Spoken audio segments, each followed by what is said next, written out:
여러분은 어떠신지 모르겠습니다만 저는 목사로서 이제 인생의 연륜을 더해 가면서 이제 저도 60을 넘은 지가 오래됐으니까 인생의 연륜을 더한다고 말할 수 있겠죠. 다시 한번 고전을 읽고 사상가들, 현인들의 책을 읽으면서 점점 제게 공감되는 한 말씀이 있어요. 특별히 요즘 렉시오 TV나를 통해서 새롭게 하나님의 말씀을 또 경험하면서 제가 공감되는 것은 존 웨슬레 목사님이 1725년에 그 일지에 보면은 기록한 내용인데 그 별명이 책벌레였습니다. 엄청 책을 많이 읽고 모든 고전과 영성집들, 훈련 또 사상집들을 읽었던 분인데 그렇게 많은 책을 읽던 그분이 이런 고백을 했어요. 나는 한 책의 사람이 되고 싶다. 그 책은 물론 성경 말씀을 말하는 거죠. 인생의 연륜을 더하고 많은 사상가들, 현인들의 책을 읽습니다만 다시 새롭게 제 자신도 고백되어지는 것이 또 공감되어지는 것이 한 책의 사람, 성경 말씀을 따라 살아가는 것. 그것이 참으로 귀하고 귀하다. 다시 한번 성경 말씀의 중요성, 귀중함을 생각하고 경험하는 거지요. 왜 그렇습니까? 다른 어느 책에서도 성경이 보여주시는 진리의 말씀을 찾을 수 없기 때문에 그래요.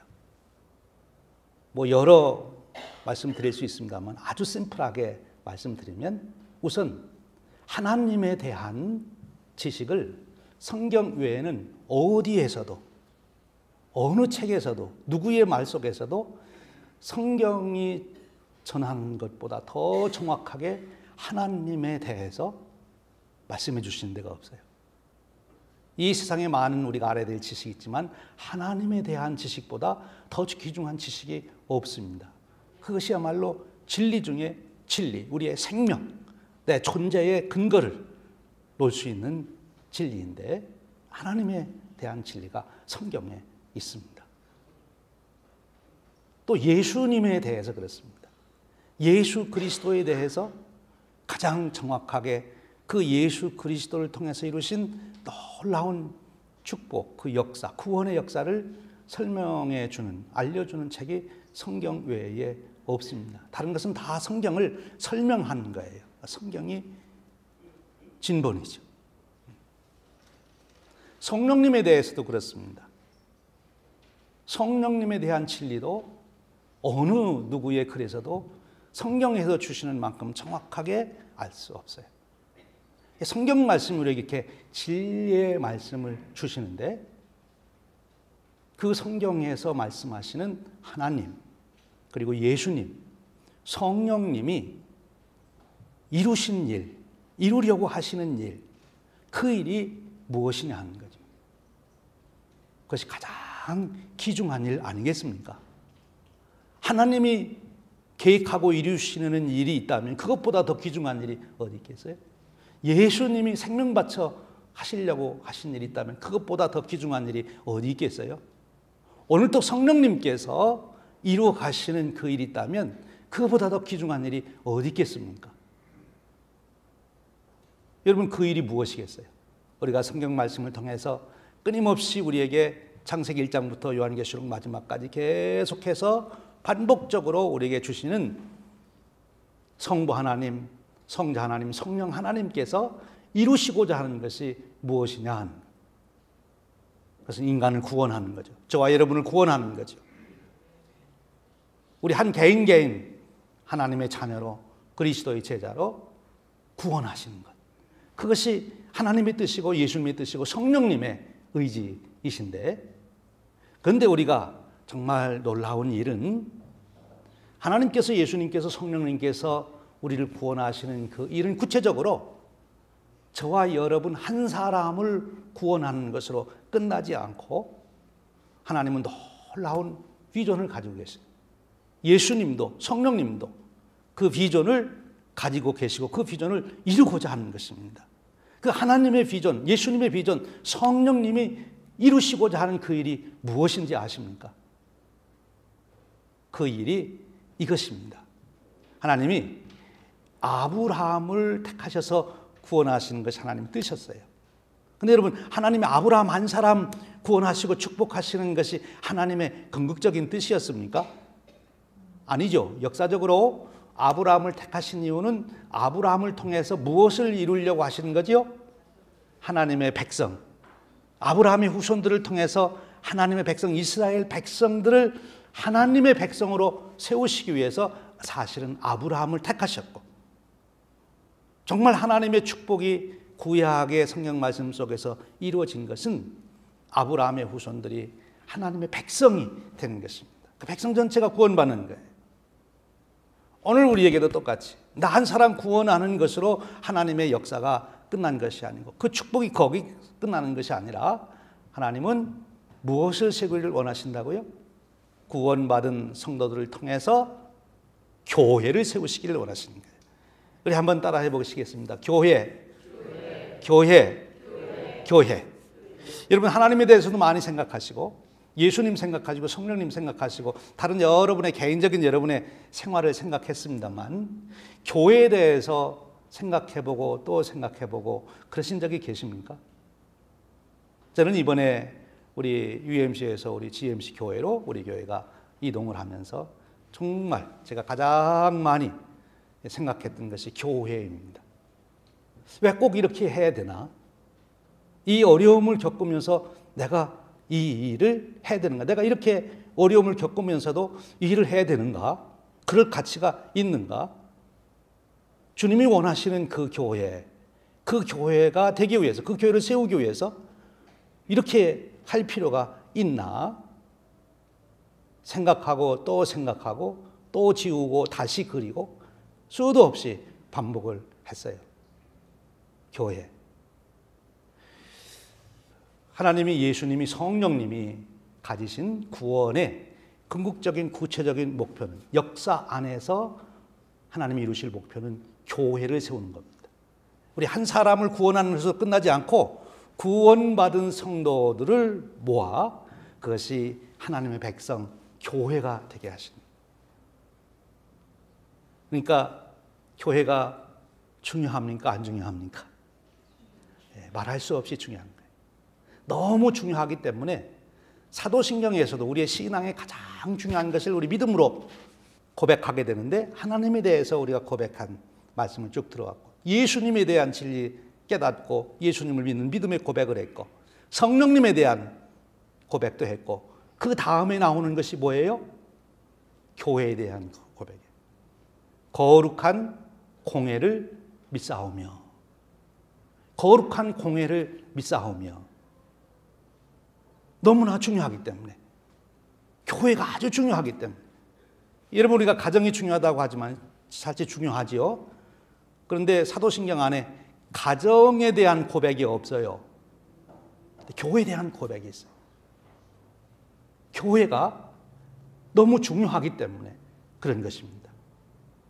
그래서 우리가 이 교회에 대해서 우리가 앞으로 몇 주 동안, 몇 주가 갈는지 모르겠어요. 하나님 말씀에 깨우쳐 주시는 대로, 성령님 인도하시는 대로 여러분과 함께 이 교회에 대한 말씀을 계속 나누려고 해요. 하나님이 이렇게 교회를 귀하게 여긴다고 하는 말은 교회를 통해서 우리를 축복하시고 우리를 성숙시키시고, 우리로 정말 하나님이 우리를 창조하실 때, 구속하실 때 하나님이 계획하시고 예비하신 그 모든 축복을 이 교회를 통해서 주시기 때문에, 그래서 교회가 중요한 것입니다. 할렐루야. 네, 교회가 되게 하신 거예요. 근데 여러분, 하나님의 이러한 놀라운 일을 누구도 알까요? 우리들만 성경 말씀을 통해서 하는 것이 아니라 하나님의 이런 놀라운 계획을 누가 제일 잘 알까요? 하나님을 어떻게 해서라도 대적하고 하나님이 하는 일을 어떻게 해서라도 방해하려고 하는 누구요? 네, 사탄이, 마귀가 너무나 잘합니다. 그래서 마귀는 오늘도 부지런히 온 힘을 다해서 역사를 하는데 그것은 교회를 세우지 못하도록, 교회가 무너지도록, 성도들이 교회 생활에 시험 들도록, 회사가 세워지든지 말든지 나라가 세워지든지 말든지 사탄은 거기는 별 관심 없어요. 그런데 사탄은 교회가 세워지고 교회가 이루어지는 것을 너무너무 싫어합니다. 왜냐하면 우리 구원받은 성도들이 교회에서 시험 들기 시작하면 뭐 더 이상 다른 거는 사탄이 안 해도 상관없어요. 교회에서 시험 들면 사탄이 더 이상 뭐 다른 일 가지고 시험할 필요 없어요. 그냥 내버려 두면 되는 겁니다. 자동으로 그는 하나님의 은혜 가운데, 하나님의 축복 가운데 살아갈 수가 없기 때문에 내버려 두는 거예요. 그래서 어떻게 해서라도 교회에 시험 들도록 만들고자 하는 것이 사탄의 역사예요. 오늘 우리가 읽은 성경 말씀 본문을 보세요. 예수님께서 3년 동안 열심히 사역을 하십니다. 제일 중요한 사역이 제자들을 키우는 사역이었어요. 그래서 제자들을 이제 3년 동안 훈련했어요. 뽑고 뽑아서 12명을 잘 훈련시켰습니다. 그리고 이제 예수님이 십자가를 져야 될 시간이 다가오기 때문에 제자들을 점검해 봤어요. 나를 너희는 누구라 하느냐. 그러니까 예수님이 지금까지 3년 동안 뭐 이적도 행하시고 말씀도 전하시고 많은 표적을 행하셨는데 그 모든 일을 한 이유는 뭔가면 이 12명 제자들이 예수님이 누군지를 알아볼 수 있도록 하기 위해서 사실 다 하신 거예요. 불쌍한 사람 병 고쳐주는 것도 예수님의 뜻이지만 더 깊은 뜻은 그 일을 통해서 베드로와 12 제자들이 예수님이 누구신지를 좀 깨달을 수 있도록 바로 볼 수 있도록 하기 위해서 예수님이 그 사역을 하신 거예요. 그래서 이제 3년 동안 그렇게 다 보여주시고 가르쳐 주셨기 때문에 이제 시험을 치는 겁니다. 너는 나를 누구라고 하느냐? 그랬더니 역시 수제자입니다. 베드로가 정답을 얘기하는 거예요. 주는 그리스도시요 살아계신 하나님의 아들이십니다. 예수님이 너무너무 기뻐하십니다. 됐다, 내가 제대로 제자를 훈련시켰구나. 그러면서 예수님이 이제 됐다, 합격했다, 이제 너는 사도로서 축복을 누리며 또 놀라운 역사를 이루며 살게 될 것이다. 그러시질 않고 예수님이 여기서 놀라운 선언을 하십니다. 뭘 선언을 하세요? 복음서에 처음 나오는 교회라는 말. 그때까지는 교회라는 말을 안 쓰셨는데 처음으로 교회라는 말을 써요. 내 믿음 위에, 내 고백 위에, 내 신앙 고백 그거 위에 교회를 세우겠다. 내 교회를 세우겠다 하신 겁니다. 베드로 구원해서 사도 만드는 게 궁극적인 목적이 아니고 베드로가 예수님을 경험하며 깨달은 진리를 고백하고 구원받았던 그 믿음의 고백 위에 주님은 교회를 세우기를 원하십니다. 교회가 중요한 거예요.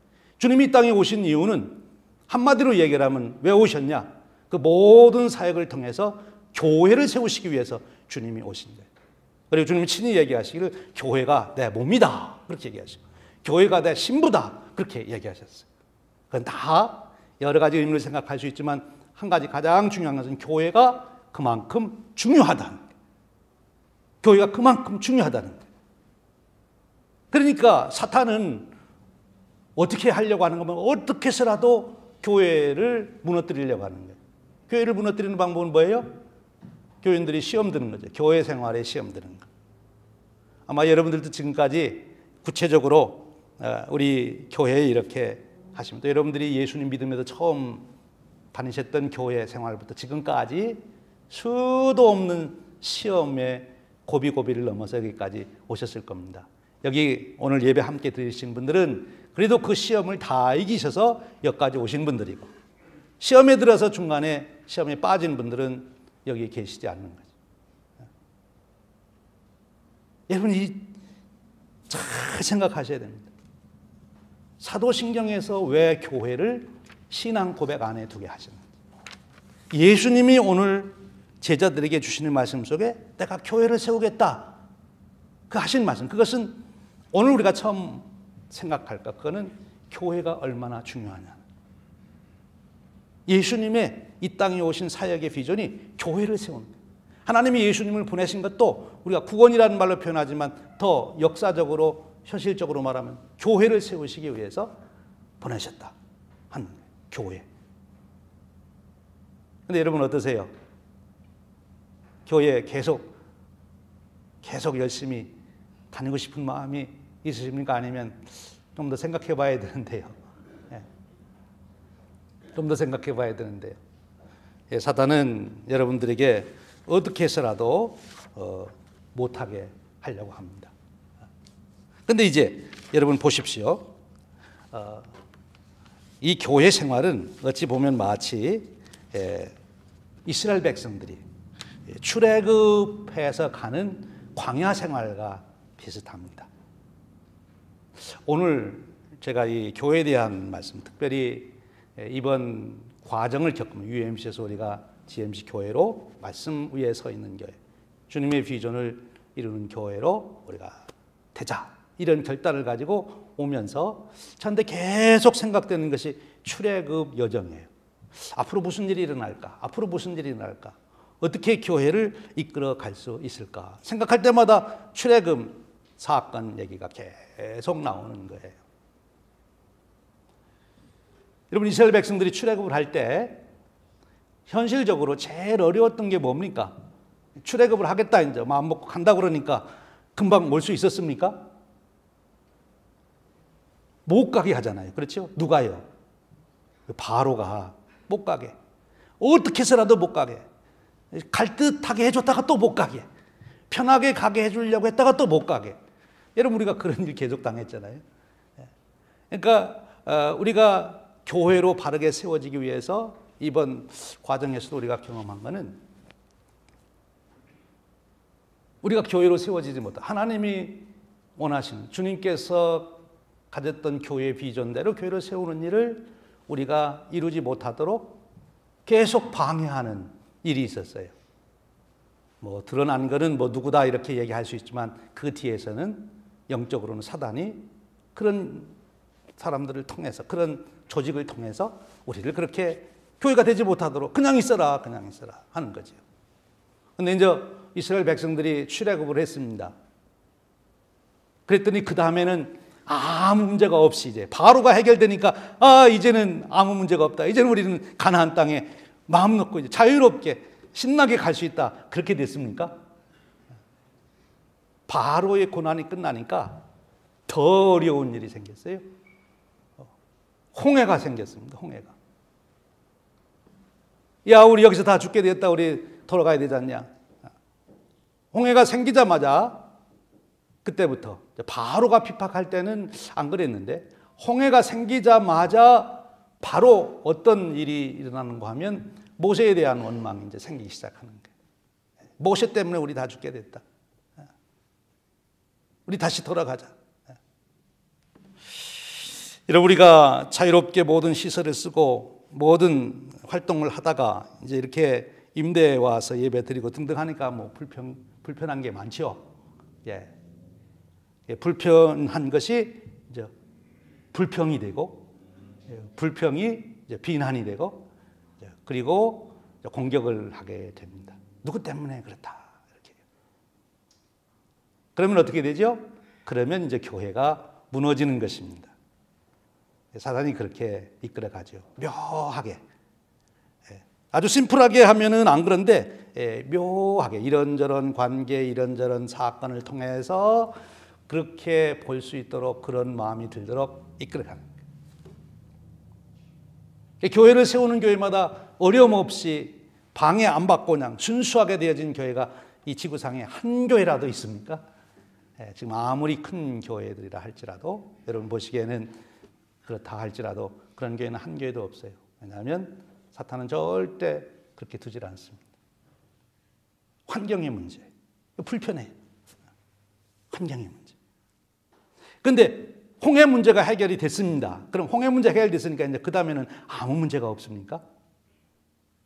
그 다음에 또 다른 문제가 일어나기 시작해요. 여러분, 이스라엘 백성들이 광야를 지나서 가나안 땅에 가야 되는데 그들이 가나안 땅에 가지 못하도록 결정적인 영향을 줄 수 있는 일이 무엇이라고 생각하십니까? 여러분 같으면 이스라엘 백성들이 이제 출애굽해서 가나안 땅 들어가야 되는데 여러분들이 이 일만 만들면 이스라엘 백성들은 가나안 땅 못 들어가 할 수 있는 방법 딱 하나만 여러분들에게 제안하라면 뭘 제안하고 싶습니까? 여러분들의 IQ 수준이 사탄만큼 높으면 금방 답이 나오시는데 사탄만큼 못 쫓아가시는 것 같아요. 사탄의 기가 막힌 방법이 있어요. 이런 거예요. 여러분 인천에서 배가 출발해서 이제 샌프란시스코 태평양을 건너서 와야 되는데 그 배가 샌프란시스코까지 못 오도록 하려면 아주 한 가지 방법 딱 있는데 그게 뭐를 하면 배가 못 오겠습니까? 힌트를 드릴게요. 배가 바다로 가야 되는데 산으로 가면 못 오는 거예요. 산으로 가면. 바다로 가야 되는데 산으로 가면 못 오는 거예요. 그럼 산으로 가게 하려면 어떻게 해야 되죠? 몰라요? 우리 옛날 선조들이 그건 우리한테 가르쳐 줬는데 배가 산으로 가게 하려면 어떻게 해야 돼요? 사공이 많으면, 선장이 많으면 배는 산으로 갑니다. 이게 바다로 못 가요. 선장이 한 사람이라 해야지. 그러니까 사탄이 이스라엘 백성들이 광야를 지나서 가나안 땅에 가야 되는데 딱 한 가지 방법이 있어요. 지도자 모세만 흔들어 놓으면 못 가는 거예요. 못 가요. 절대 못 가요. 40년 동안 헤매게 만들었잖아요. 흔드는 방법은 여러 가지예요. 제일 첫 번째, 가나안 땅 앞에 금세 갔어요. 이제 들어가면 되는데 정탐하고 와라 그랬더니 12지파 대표들이 갔어요. 12지파 대표들이 보통 사람들입니까? 다 자기 지파의 여론을 조성하고 자기 지파를 설득하고 자기 지파에서는 그래도 두령이 되는 사람들을 다 보냈어요. 근데 그 사람들이 갔다 와서는 우리는 망하게 되었다, 못 간다. 여호수아 칼렙만 빼놓고는 다 못 간다는 거예요. 그래서 모세가 못 갑니다. 바로 들어갈 수 있는데 못 가고 40년 동안 헤매야 됐어요. 모세가 선장인데 가자고 그러는데 다른 10명이 선장이 된 거죠. 우리 못 간다. 가자고 그러는데 못 간다. 거기 가서 정탐할 때 간다 못 간다는 이미 결정된 거예요. 선장이 결정했어요. 그러면 간 12명 정탐꾼은 어떻게 갈 수 있을까를 연구해 와야 되는데 못 가는 거를 연구해 왔어요. 갈 거를 연구해 와야 되는데 그게 못 간 거예요. 여러분 모세에게 있어서 더 큰 도전이 와요. 그 다음에는 어떤 도전입니까? 이스라엘 지파 중에서 가장 강력한 지파가 고라 지파였어요. 그 당시에 영적인 권위도 다 온이라고 하는 리더. 근데 그 세 사람이 합해가지고 모세를 거역하지 않습니까? 그러니까 모세 형편없게 되지요. 못 가는 거예요. 더 어려운 게 있었어요, 모세에게. 그게 뭔가면 자기 누나 미리암 그리고 형님 아론 이 두 사람이 선장이 되겠다고 나서니까 모세가 참 어려웠어요. 미리암이 제일 모세를 지지할 줄 아는데 반대하고 나서 모세만 하나님 뜻을 받드는 사람이냐 나도 그렇다 하고 이제 나온 거죠. 그 당시 미리암의 영향력이 컸습니다. 아론은 더 컸어요. 그러니까 백성들이 모세가 없으니까 바로 아론에게 가서 금송아지 만들자 해가지고 그대로 다 했잖아요. 어려워요. 모세만 꺾어놓으면 이스라엘 백성들은 가나안 땅 못 들어가는 거죠. 여러분 참 중요한 것입니다. 우리가 오늘 교회 생활에서도 이 이론이 참 중요해요. 교회가 하나님이 원하시는 비전을 따라서 가는데 사탄은 어떻게 해서라도 우리를 방해합니다. 하나님의 은혜로 이스라엘 백성들이 들어가게 되죠. 모세와 함께 동역했던 여호수아 칼렙만 가나안 땅에 들어가 그 영광을 축복을 누리게 되는 것이죠. 광야 생활과 같은 것, 그것이 교회입니다. 그럼에도 불구하고 교회는 중요한 거예요. 사탄이 교회가 시시한 거면 그렇게 교회를 흔들려고 하겠습니까? 사탄은 어떻게 해서라도 교회가 깨어지도록, 교회에서 시험 들도록, 회사에서 시험 들고 나라에서 시험 들고 다른 데 가서 시험 드는 거는 괜찮은 건 그 음자 이길 수 있어요. 하나님 은혜 다 차지할 수 있어요. 그런데 교회에서 시험 들면 하나님과 멀어지게 됩니다. 사탄이 원하는 것은 그거지요. 그래서 여러분, 우리는 굉장히 지금 어려운 사실 시기에 있는 거예요. 왜냐하면 사탄이 우리가 새로운 교회를 시작했기 때문에 가장 취약합니다. 아직 우리 교회가 다른 교회에 비해서 가장 취약해요. 흔들기가 제일 쉬워요. 말 한마디에 전체 우리가 다 시험 들을 수도 있어요. 그래서 사탄은 시카고에서 어느 교회를 흔들까 하다가, 야, 시카고 한인 제일감리교회가 새롭게 시작하는데 시작은 개척교회라고 하면서 벌써 시카고의 기성 어느 교회보다 못지않는 사역을 할 수 있는 그런 비전과 꿈과 역량을 가졌다더라. 그 교회에 쓰면 큰일 난다. 그 교회만 쓰는 게 아니라 다른 모든 교회들, 지금 시들어가는 교회들까지 세임을 얻는다. 어떻게 해서라도 시카고 한인 제일감리교회, 저 교회는 무너뜨려야 된다. 그게 사탄의 전략이에요. 집중하고 있는 거예요. 우리에게 집중하고 있는 거예요. 여러분 잘 생각하셔야 됩니다. 오늘 주님께서 내가 이 땅에 와서 사역한 이 모든 것의 최종 결론은 교회를 세우기 위함이다. 교회의 축복이 얼마나 큰지, 교회를 통해서 하나님이 이루시는 것이 무엇인지, 교회의 한 지체가 되어 받는 축복이 무엇인지 우리가 두고두고 이제 앞으로 또 말씀의 은혜를 나눌 겁니다. 오늘 우리가 주님의 이 말씀, 주님께서 교회를 세우시겠다는 이 말씀들, 음부의 권세가 이기지 못하겠다는 이 말씀 속에서 우리가 마음에 기억할 것이 있어요. 우리의 비전을 잃지 않고, 그리고 사탄의 괴계를 분별하며 우리가 담대하게 나가야 됩니다. 기도하셔야 됩니다. 기도하지 않으면 우리가 시험 듭니다. 기도해야 됩니다. 사탄은 너무 머리가 좋아서 정말 여러분들에게 설득력 있게 도전할 겁니다. 그럴 수밖에 없도록, 여러분들이 시험 들을 수밖에 없도록 사탄은 역사할 겁니다. 기도하셔야 합니다. 저도 기도합니다. 이제 출발했지만 저에게는 그런 두려움이 있어요. 이스라엘 백성들의 출애굽 여정을 보면서 그런 두려움이 있어요. 그래서 기도합니다. 그러면서 주님께 엎드립니다. 주님, 길을 인도하여 주옵소서. 동역자를 허락하여 주옵소서. 비전을 잃지 않게 하여 주옵소서. 주님 도우시기를 원합니다. 하나님만이 길을 인도하실 수 있는 분이십니다. 우리에게 때로는 구름기둥, 불기둥으로, 때로는 반석을 가르셔서 불을 내시며 우리에게 길을 인도하여 주옵소서. 여러분, 오늘 첫 시간 제가 여러 말씀 드렸습니다만 이 교회의 중요성에 대한 가치를 모르는 사람, 자기가 가지고 있는 것의 가치를 모르는 사람은 그것을 지킬 수 있는 자격이 없다고 합니다. 그리고 그것을 가지고 있는 귀함을 모르면 그 축복을 가지고 있어도 못 누린대. 여러분, 우리가 하나님이 원하시는 새로운 교회로 세워지는 것이 얼마나 내 인생에 가치가 있고 보람이 있고 두고두고 하나님께 영광이 될 일인지 우리 마음에 깊이 깨닫고 그 말씀에 잡혀서 흔들림 없이 우리의 이 광야길을 갈 수 있기를 바랍니다. 많은 이야기가 있을 거예요. 그러나 그것 때문에 교회를 사랑하는 마음, 내가 예배드리고자 하는 마음, 교회를 위해서 헌신하고자 하는 마음이 변함이 없는, 문제는 해결하면 되는 것입니다. 그런 믿음의 축복이 저와 여러분에게 계속 되시기를 주님의 이름으로 축원드립니다. 기도하겠습니다. 주님 감사합니다.